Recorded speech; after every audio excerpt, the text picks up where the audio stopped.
ខ្ញុំនឹងច្រៀងចម្រៀងនេះដើម្បីអ្នកអានេះរាត្រីដែលរៀមបានជួបថ្លៃរាត្រីដែលនាំមកនៅដីវិបានញាប់ញ័រក្នុងចិត្ត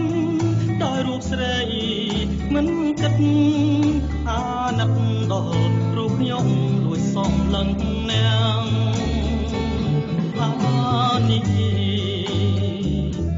ពេលស្រីរំខ្ញុំបងទុំព្រួយខ្លួនមួយលួងរែងព្រួយក្រៀមក្រងខ្លោចសាយ៉ាងណាប្រាថ្នាសូមតែចិនពាំងក្តីបាថ្លៃមិនបែកតែសូមស្រីមេត្តាខ្ញុំឈរគៀនលួចគុណខាងត្រា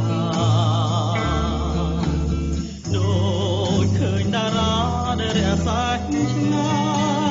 យចិនរៀមនៅនឹកស្ដាយដល់កាយស្រីថ្លៃមិនប្រណីបេះដូងកុំព្រីអូអានេះរឿងអ្វីទៀតខ្ញុំបងលេងបានក៏លយ៉ាបងលេងមិនបានដោយរឿងហេតុអ្វីសូមស្រីជួយឆ្លើយនៅចម្លើយយ៉ាងខ្លី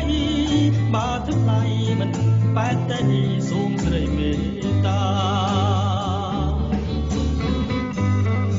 អានេះពេលស្រីរងខ្ញុំពំទុកព្រួយខ្លួនទ្រូងរែងព្រួយក្រៀមក្រំខ្លោចសាយ៉ាងណាប្រាថ្នាសូមតែចិត្តភក្តីបើថ្លៃមិនបែកទេសូមស្រីមេត្តាខ្ញុំឈរគៀនលួចគុណខាងត្រាដូ